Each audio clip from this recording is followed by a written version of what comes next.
শ্রীলঙ্কাকে হারিয়ে এশিয়া কাপের সুপার ফোরে উঠবে বাংলাদেশ দল। এবার বড় সুযোগ আসছে লিটনদের সামনে। টুর্নামেন্টে শেষ চারে ওঠার সহজ পথ পেয়ে গেল টিম টাইগার্স। যেই পরিকল্পনা বাস্তবায়ন করতে পারলেই হবে বড় বাজিমাত। এমনকি বি গ্রুপ থেকে চ্যাম্পিয়ন হবার সুযোগ আসতে পারে তাদের হাতে। বাংলাদেশের সুপার ফোরে ওঠার সেই সহজ পথ নিয়ে বিস্তারিত জানবো রিপোর্ট।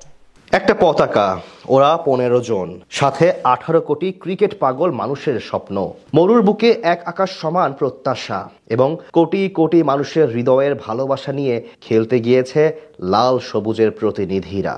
হংকংয়ের বিপক্ষে ম্যাচ দিয়ে আজ এশিয়া কাপের আনুষ্ঠানিক যাত্রা শুরু করবে বাংলাদেশ। এবার টুর্নামেন্টটা অবশ্য বেশ কঠিন হবে লিটনদের জন্য, কারণ গ্রুপ অফ ডেথ থেকে লড়াই করতে হবে টাইগার ক্রিকেটারদেরকে। তবে সেখান থেকেও সুপার ফোরে যাওয়ার সহজ পথ খুঁজে পেল তারা। সাথে এই পরিকল্পনা বাস্তবায়ন করা গেলেই হবে বড় বাজিমাত। সম্প্রতি টি-20 ফরম্যাটে দারুণ সময় কাটাচ্ছে বাংলাদেশ দল। শেষ 3 সিরিজ ধরে অপরাজেয় টাইগাররা। প্রথমে শ্রীলঙ্কাকে সিরিজ হারিয়েছে তাদের মাটিতে গিয়ে, এরপর ঘরের মাঠে পাকিস্তান এবং নেদারল্যান্ডসের বিপক্ষেও জয় পেয়েছে লিটন বাহিনী। তাই স্বাভাবিকভাবে এখন বেশ আত্মবিশ্বাসী বাংলাদেশ দল। তাই ভক্ত সমর্থকরা আশাবাদী এবারের এশিয়া কাপে হয়তো ভালো কিছু করতে পারে বাংলাদেশ। বলার অপেক্ষা রাখে না সেই ভালো মানে হচ্ছে গ্রুপের গণ্ডি পেরিয়ে সুপার ফোরে পা রাখা। যদিও টুর্নামেন্টে তাদের চোখ রাঙানি দিচ্ছে আফগানিস্তান ও শ্রীলঙ্কা।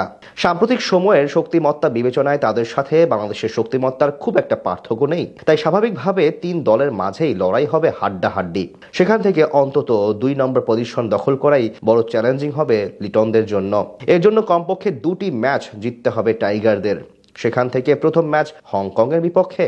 এদিক হতে সামর্থ্যের দিক থেকে পরিষ্কারভাবে ফেভারিটের তকমা থাকবে টাইগারদের দিকে। তাই এখানে জয় পেলে বাকি 2টি লক্ষ্য হলো শ্রীলঙ্কা এবং আফগানিস্তান। সেখান থেকে জাতীয় দলের সাবেক ওপেনার জাভেদ ওমর বেলিমের মতে বাংলাদেশের উচিত শ্রীলঙ্কাকে টার্গেট করা। কিছুদিন আগেই তাদের সঙ্গে সিরিজ জিতে এসেছে টাইগাররা। এই নিয়ে জাভেদ বলেন, আমার মনে হয় না এশিয়া কাপে সুপার ফোরে পা রাখা সহজ হবে। আফগানিস্তান বেশ শক্তিশালী দল, খুব টাফ প্রতিপক্ষ। বিশেষ করে ফজল হক, রাশিদ খান, নূর আর নবীদের নিয়ে গড়া আফগান বোলিং বেশ ধারালো ও শক্তিশালী। বৈচিত্র্য আছে প্রচুর। তাই আফগানদের সঙ্গে পেরে ওঠা কঠিনই হবে। তাই শ্রীলঙ্কাকে হারানোর কথাই বেশি চিন্তা করা উচিত। এদিকে তার মতে এবার এশিয়া কাপে দারুণ সুযোগ আছে বাংলাদেশের জন্য। টাইগারদের সম্প্রতি পারফরমেন্স বলছে টুর্নামেন্টে সুপার ফোরে ওঠার জন্য এটাই পারফেক্ট সময়। জাতীয় দলের সাবেক ওপেনারের ব্যাখ্যা, বাংলাদেশ সাম্প্রতিক সময় ও নিকট অতীতে ভালো ক্রিকেট খেলেছে। বাংলাদেশ দল মোটামুটি ছন্দেই আছে। টানা 3টি সিরিজ জিতেছে তারা। এবার হংকং আর পেরে উঠবে না টাইগারদের সঙ্গে। লিটন দাসের দল দেখবেন সহজেই জিতে গেছে। এখন দেখার পালা সেই প্রত্যাশা অনুযায়ী কতটুকু প্রতিদান দিতে পারেন ক্রিকেটাররা।